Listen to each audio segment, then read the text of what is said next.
Hi friends, welcome to ஜென்டாக் channel. இன்றைக்கி நம்ம என்ன பார்க்க போகிறோம் அப்படின்னா, ரெடிமேட் பாயாசம் மிக்ஸ் வச்சு எப்படி பாயாசம் செய்யலாம் அப்படின்னு பார்க்கலாம். இன்றைக்கி நான் பாயாசம் மிக்ஸ் ஒன்று வாங்கியிருக்கோம், அதை வச்சு பாயாசம் செய்யலாம். இந்த ரெடிமேட் பாயாசம் செய்கிறதுக்கு நமக்கு ரெடிமேட் மிக்ஸும் பாலும் தேவை.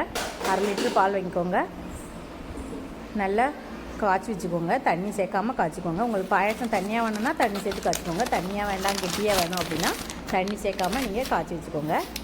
பாயசம் மிக்ஸ் உள்ள நமக்கு எல்லாமே சேர்த்துருப்பாங்க. நம்ம எதுவுமே தனியாக சேர்க்க வேண்டாம். பாயசம் மிக்ஸை ஓப்பன் பண்ணியாச்சு. பாருங்கள், இப்படி தான் இருக்கும். பாயசம் மிக்ஸிலே நமக்கு இனிப்புக்கு தேவையான இனிப்பு சேர்த்துருப்பாங்க, சேமியா சேர்த்துருப்பாங்க, நட்ஸு சேர்த்துருப்பாங்க, ட்ரை கிரேப்ஸ் சேர்த்துருப்பாங்க, ஏலக்காய் சேர்த்துருப்பாங்க. எல்லாமே அதிலே சேர்த்துருப்பாங்க. அதனால் நம்ம எதுவுமே எக்ஸ்ட்ரா சேர்க்க தேவையில்லை. நம்ம பாயசம் மிக்ஸை அப்படியே நம்ம பாலில் ஊற்றி கொதிக்க வச்சா போதும்.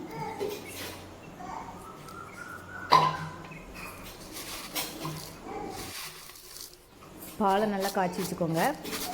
சூடாக இருக்கணும் பால் நல்லா கொதிச்சதுக்கப்புறம் இதை நம்ம பாயசம் மிக்ஸை எடுத்து பால் உள்ளே ஆட் பண்ணிக்கோங்க. பால் நல்லா கொதிச்சிருச்சு. இப்போ நம்ம பாயசம் மிக்ஸி சேர்த்துக்கலாம். இந்த பாயசம் செய்கிறப்ப நீங்கள் அடுப்பை சிம்மில் தான் வச்சுருக்கணும். ஃபுல்லாக வச்சிங்கன்னா அவ்வளோ பாலும் பொங்கி வெளில சிந்திடும். பாயசம் ரெடியாக எப்படியும் 15 மினிட்ஸ் ஆகும், 15 நிமிஷம் ஆகும். நீங்கள் கிண்டி விட்டுட்டே இருக்கணும், இல்லைன்னா சேமியா எல்லாம் கீழே பிடிச்சிரும். நல்லா கிண்டி விட்டுட்டே இருங்க. சேமியா நல்லா வெந்ததுக்கப்புறம் நம்ம இறக்கிக்கலாம். அது வரைக்கும் நம்ம இந்த மாதிரி நல்லா கிண்டி விட்டுட்டு இருக்கணும். சீனி எதுவுமே சேர்க்க வேண்டாம், எல்லா இனிப்புமே அதில் சேர்த்துருப்பாங்க. நம்ம எதுவுமே சேர்க்க தேவையில்லை. நல்லா கொதிக்கணும், நல்லா வேகட்டும். சேமியா சிம்மிலே வச்சுக்கோங்க, பொங்கிடும் பால். கிண்டி விட்டுட்டே இருங்க. உங்களுக்கு தண்ணியாக வேணும் அப்படின்னா நீங்கள் கொஞ்சம் தண்ணி சேர்த்துக்கலாம். இல்லை கெட்டியாக வேணும் அப்படின்னா தண்ணி சேர்க்காமல் இருந்துக்கலாம். சேமியா கொஞ்சம் வெந்திருக்கு, இன்னும் கொஞ்சம் வேகணும். இன்னும் ஒரு 5 மினிட்ஸ் வெயிட் பண்ணலாம். சேமியா நல்லா வெந்துடுச்சு. இப்போ அடுப்பை ஆஃப் பண்ணிக்கோங்க. இந்த மாதிரி கன்சிஸ்டன்சி வரையும் நீங்கள் அடுப்பை ஆஃப் பண்ணிக்கோங்க. சேமியா நல்லா வெந்துடுச்சு.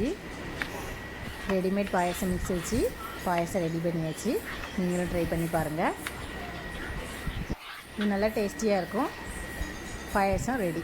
தேங்க்யூ.